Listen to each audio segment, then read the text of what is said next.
Good morning, everybody. It's certainly great to be in the company of so many wonderful, passionate facilities professionals. I know that without our facilities team in the Tucson Unified School District, we're just simply unable to make school come alive for the thousands of students that call us home. So, as said before, happy Veterans Day to all of our veterans that are here in the audience. Let's give them a round of applause one more time. I'm Gabriel Trujillo. I'm the superintendent of the Tucson Unified School District. And who we are, briefly, we're Arizona's third largest school district, about 40,000 students, pre-K all the way through 12. We operate 88 schools in Tucson, Arizona, about an hour, 45 minutes south of here. We are one of the nation's largest border districts. We're about 40 minutes away from the international border. So with all of the challenges that come serving a migrant population, as well as an incredibly diverse student body, with all of the facilities challenges and all of the funding challenges here in the state, we're definitely seeing a lot of the challenges that many of you are seeing around the nation. What we're here to talk about today is why facilities matter. In the larger scale of the educational experience of a student, why is it that facilities are such a foundational part of what we're trying to bring to students when we dedicate ourselves to bringing a world-class educational experience to each and every single one of our students? I think to answer that question, the first thing we have to do is kind of take a step back and talk about why is school so important? What is it that is so special about school? What is it that makes us worry so much about our children and the quality of schooling that they're receiving? Schools quite simply are, for all of their challenges, their warts, the politics, the lack of funding, the facilities challenges that we see, the teacher shortage issues, the school safety issues that have gripped the nation. Schools, at the end of the day, are our nation's only truly transformational institution. It is the one place where the life of a child literally changes from the time they walk through the schoolhouse doors, kindergarten, to when they exit at 12th grade. The relationships that develop in school change lives. I bet I can challenge each and every single one of you to think about some of your best moments in life. And I'll bet you at least one of the top 3 moments in your life involve something with your school experience. A best friend, a favorite teacher, an athletic event, a performance arts event, hanging out with your friends. School goes with us the rest of our lives. These relationships are life-changing. That teacher that mentors a young person, that coach that challenges an athlete to bring out the best in themselves. We find all of this in this place called school. School is also the place where we know how to make our voices heard. This is where students learn how to lead, how to advocate, how to organize, how to collaborate, how to work with people that think and act differently than they do, how to work in teams, how to work independently, how to be the best that they can possibly be. And at the end of the day, schools are the only institution in our country that drive economic vitality, social mobility, and social and civic engagement for the students that attend them, generation across generation across generation. In a lot of ways, schools are the fuel for our democracy. So we've got to take care of them. We really, really have got to take care of them. And I think that's why people get so passionate about school. That's why parents get so upset when they can't get their kids into the school that they want, or where there are challenges at school, whether there's a disciplinary concern or there's a grade that a parent doesn't agree with, or when the AC goes down. And we'll talk about that when facilities challenges hit. So within all of this, why is it that facilities matter? Facilities, first and foremost, they communicate values. They communicate what you think, what you feel, and what you believe about the students and the staff that you serve. They also communicate what you believe in terms of your role of being a better steward of the environment, the ecosystem for which you live. School facilities can also send messages. When the custodians aren't cleaning, when they're not performing the maintenance duties that need to happen at the end of each day, when our HVAC techs, we can't hire enough of them, and when we have gaps in service and our HVAC systems go down, or during the heating season when we can't provide heat for our students, when we have major systems in disrepair, we have dilapidated buildings, if we have floors that haven't been waxed, those send very overt messages to students and families and our staff. And those messages sometimes say, you don't matter, or you don't matter as much, or we don't think enough of you to make things better. Because you see, our students and our parents, they don't understand legislative gridlock. They don't understand your school district's inability to pass a bond.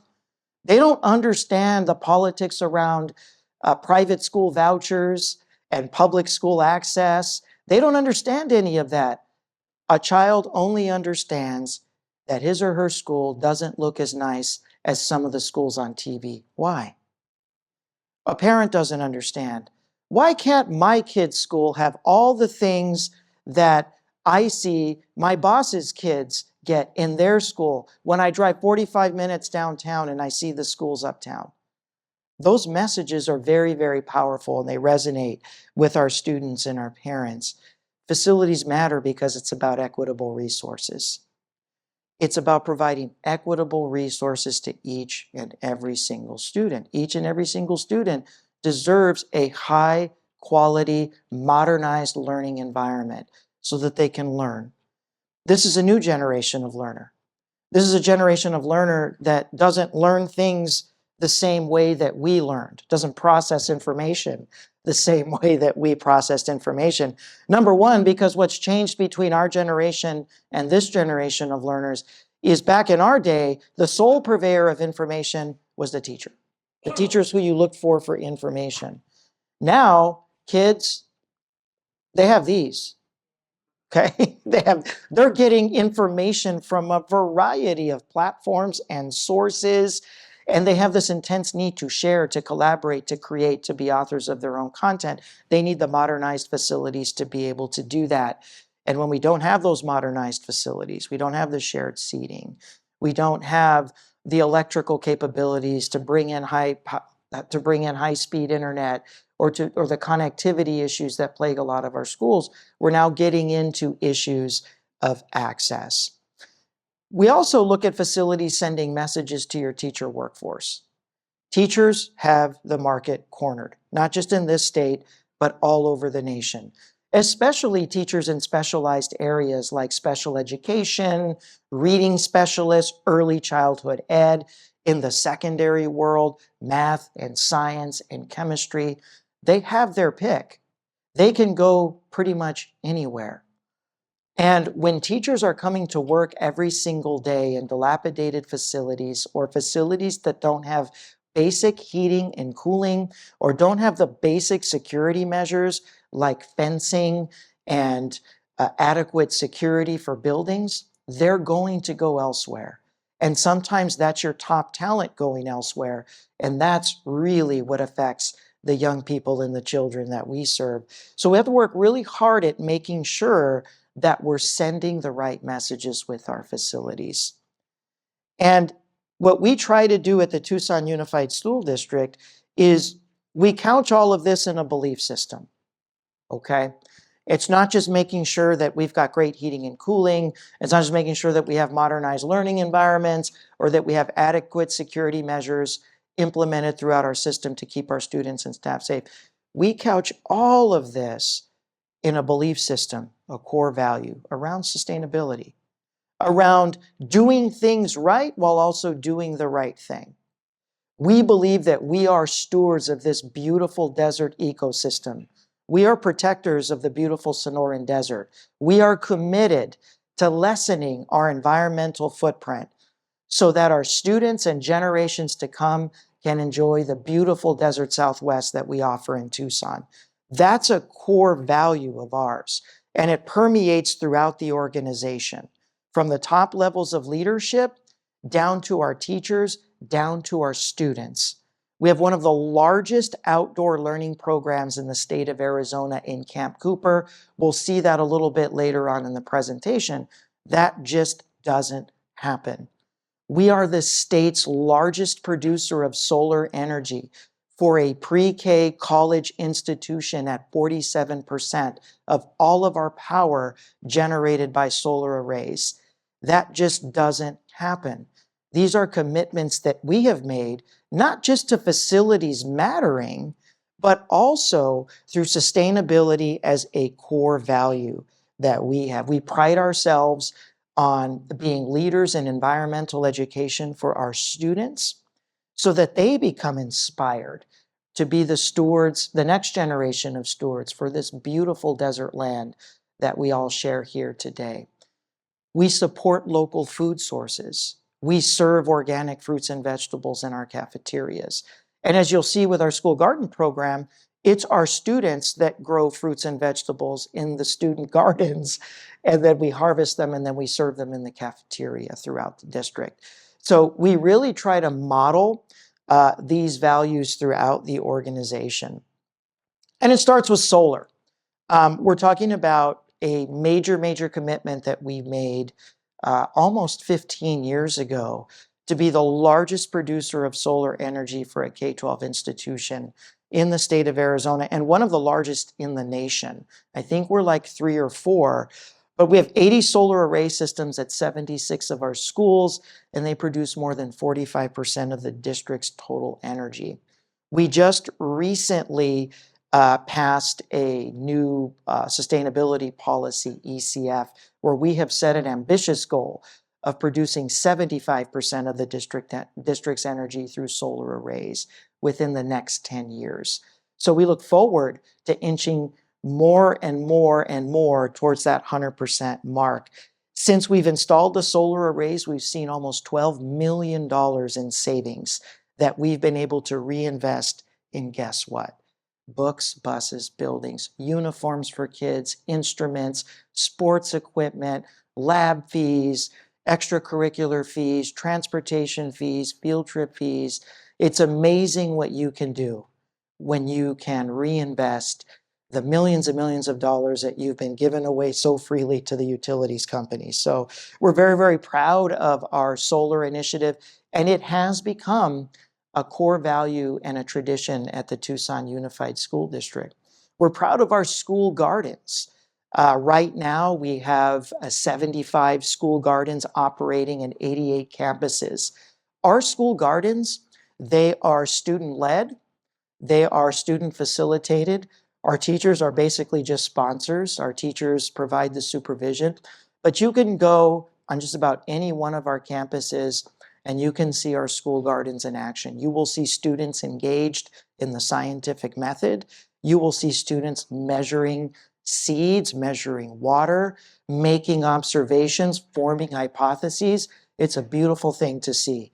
And you'll see students actually selling their produce at local farmers markets.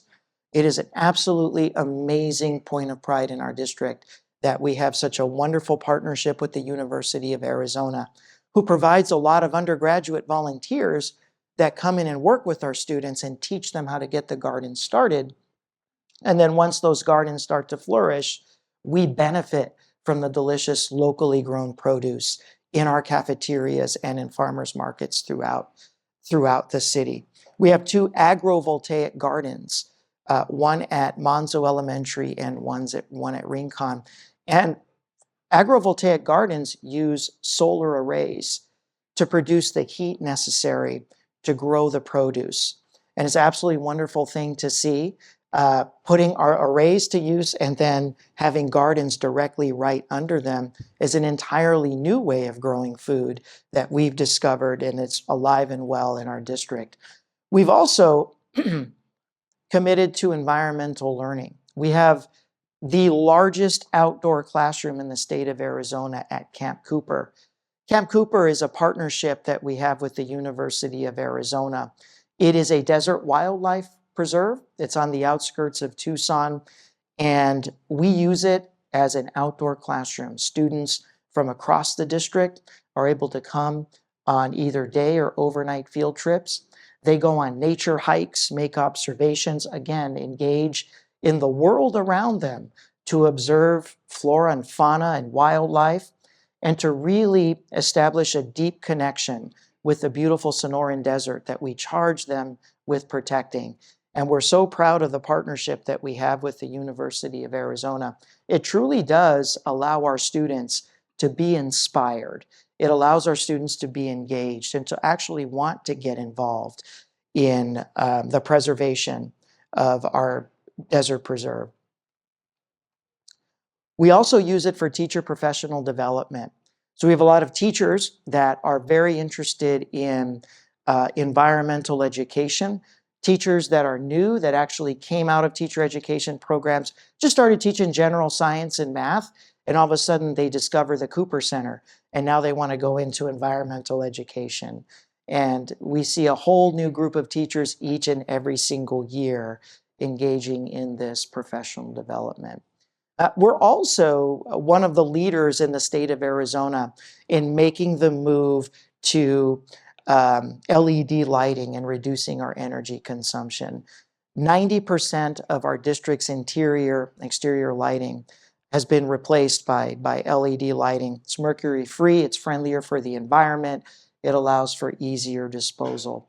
And it's been a big victory for our district. It's taken several years to make the move to LED. For us. We also know that better quality lighting leads to better and more effective learning environments for our students.